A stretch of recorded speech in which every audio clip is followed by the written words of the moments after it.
Sexta-feira, dia de tecnologia aqui no CBN Vitória, e o Gilberto Sodré já está conosco. Gilberto, bom dia. Bom dia, Fernanda. Bom dia aos ouvintes da CBN. O Gilberto hoje vai falar de uma coisa que eu acho que é o grande temor de todos nós, né? Quem tem um smartphone, até onde vai a nossa segurança?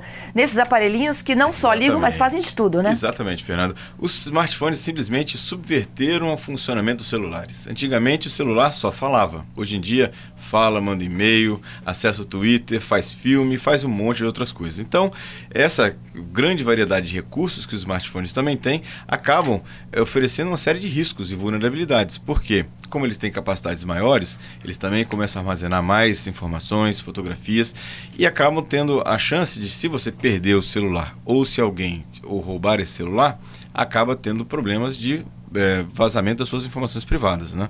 Além disso, os celulares também acessam a internet.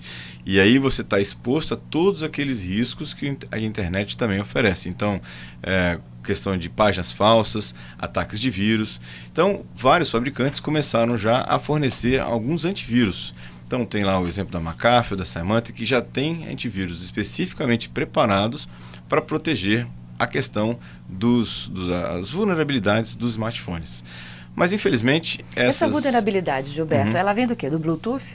O Bluetooth é uma das vulnerabilidades que você, quando chega, por exemplo, se seu celular tem a função de Bluetooth ativada e você chega próximo de um outro celular que está infectado com vírus, que também está com o Bluetooth ativado, o vírus utiliza esse canal de comunicação sem fio e consegue infectar os celulares que estão próximos a ele. Então, esse é um canal bastante comum de infecção. Agora, antigamente, quando os celulares não tinham acesso à internet. Hoje em dia, como a maioria dos smartphones tem acesso à internet, as ameaças estão se transferindo de lugar também. Estão saindo das ameaças do Bluetooth, que são os celulares que estão próximos, para as questões onde os usuários, os internautas, usam o seu celular para poder acessar a internet ou acessar informações da sua própria empresa. É como se a gente tivesse os mesmos riscos que a gente tem num computador comum, num smartphone. Exatamente. Porque a gente usa o smartphone como computador. É uma excelente comparação, ou seja, a gente tem os mesmos riscos, só que a gente tem um problema em que o computador é uma máquina poderosa, com grande capacidade de memória e processador, em que as aplicações são bastante seguras, já são desenvolvidas para dar segurança ao computador. No caso dos smartphones, a memória é limitada, a CPU é limitada e as aplicações de proteção também são limitadas. Então, a vulnerabilidade acaba sendo maior. E além disso, o PC ele é um computador. O smartphone, ele além de ser um computador limitado, ele também tem uma série de outras funções de telefonia. Então, o vírus também explora essas vulnerabilidades, essas questões. Por exemplo, bloqueando seu chip, bloqueando o seu telefone, fazendo ligações em seu nome, mandando mensagem de torpedo em seu nome. Ou seja, uma outra área, né, que os vírus podem atuar, que você no PC só não tem esse grande alcance, né, que o celular também tem.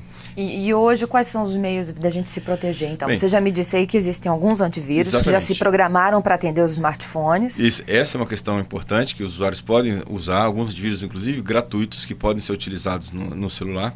Se a gente entrar num site, por exemplo, do AVG, né, foi o que você mencionou, ele já tem lá discriminada a opção antivírus para smartphone? Mobile, exatamente. Aí você tem lá a questão do sistema operacional, que é uma outra vulnerabilidade, ou seja, nos PCs normalmente você tem dois tipos de sistemas operacionais, por exemplo, normalmente o Windows, que é o mais comum, Apple, do Mac, ou o Linux, são os três sistemas operacionais mais comuns. No smartphone, você tem uma dezena de sistemas operacionais diferentes, e o que é pior, no caso das máquinas, né, dos PCs, o Windows, você instala uma versão do Windows e ele recebe atualização constante, né, que você vai atualizando. No caso dos smartphones, você compra um celular e dificilmente você atualiza. Então, uma falha, um erro de programação daquele sistema não vai ser corrigido, vai ser explorado ao longo de muito tempo. Então, os celulares realmente é um problema à parte nessa questão de vulnerabilidade e segurança em relação a isso. Muito bem, Fernanda. Aí, na questão de proteção, além do antivírus, como você falou, a gente tem também a questão da educação do usuário. O usuário tem que saber que ele tem um equipamento que é vulnerável, que tem riscos à navegação. Então, cuidado com os sites que ele acessa, cuidado com as informações e links que ele clica, que ele abre, e-mails que ele lê, porque é um risco real de infecção dos seus aparelhos, né, em relação a isso. E depois, o dano, muitas vezes, é bem maior do que a infecção de um computador comum em relação a isso. Dá pra gente reinstalar, como a gente faz muito no computador, reinstalar um smartphone? Até dá, Fernanda. Dá para você instalar de novo, começar do zero o celular e instalar tudo do novo. Reformatar, né? Como é linguagem de computador, né? Exatamente. Reformatar o celular e começar do zero. Dar um reset geral, vamos chamar assim, e apagar tudo e começar de novo. Até dá. Só que isso é um conhecimento bastante específico, mais específico até que o de um PC. Então, isso acaba levando mais tempo e tendo que recorrer a pessoas muito mais especializadas para fazer esse tipo de procedimento. Isso significa que fica mais caro também, Também. né? Também, já que é serviço quase não encontrado, né? Exatamente. Então, essa é uma questão que pode... Em algumas situações, você pode até inutilizar completamente o celular. Né? Assim. E olha, Gilberto, que é uma febre de smartphones. As próprias operadoras agora estão oferecendo milagres para você levar um smartphone para casa, né? Uma boa colocação. A gente tem uma estatística agora recente falando que, por mês, no mundo, são vendidos 40 milhões de smartphones novos. Né? E a previsão é que até 2014 a gente tenha 412 milhões de smartphones em operação. Então, veja que a gente tem que entender também que não é porque a operadora é boazinha que ela quer te fazer uma boa promoção, não. É porque ela ganha muito com o seu acesso à internet, né? Não só a sua ligação. Exatamente. Quanto mais facilidade você tem de mandar torpedo, de fazer ligação de videoconferência ou de acessar a internet, na verdade é um serviço a mais que a operadora está vendendo para você, né? Então, na verdade, ela te oferece uma ligação baratinha, né, de celular para celular ou para fixo, mas ela cobra dos serviços extras que ela está te oferecendo. E aí ela ganha dinheiro com isso, com certeza. Vamos então à dica de segurança da semana. Ok. E a dica de segurança dessa semana é: formatou, mas não apagou. Muitas pessoas acham que simplesmente formatando o HD, elas estão livres e suas informações estão seguras. Isso não é verdade, porque a formatação, quando você formata um HD, vai doar um computador, por exemplo, e formata as informações do HD e doa esse computador. Na verdade, as informações continuam lá.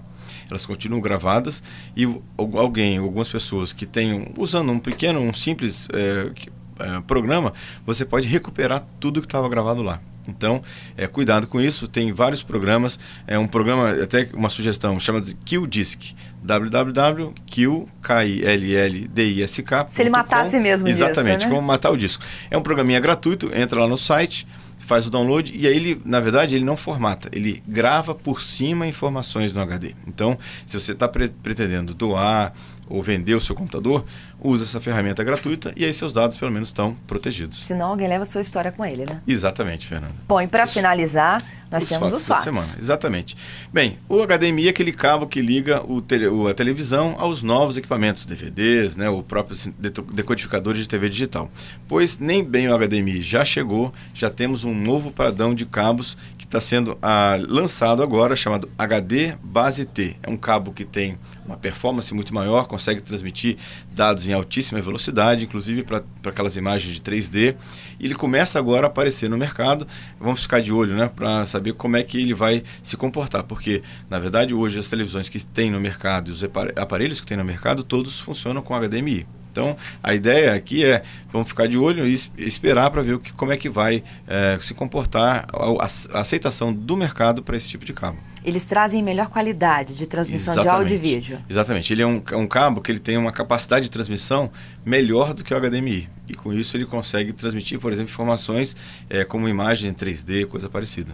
Bom, todas as dicas do Gilberto que foram dadas nesta sexta-feira, você acompanha também www.gazetonline.com.br/blog Vida Digital. Também tem o e-mail, cbntecnologia@gmail.com, e o twitter.com/Gilberto Sudré. Gilberto, até a sexta que vem, viu? Até sexta que vem, um excelente feriado de 7 de setembro para todos nós aí, para os nossos ouvintes. E na próxima sexta estou de volta. Ok, até lá.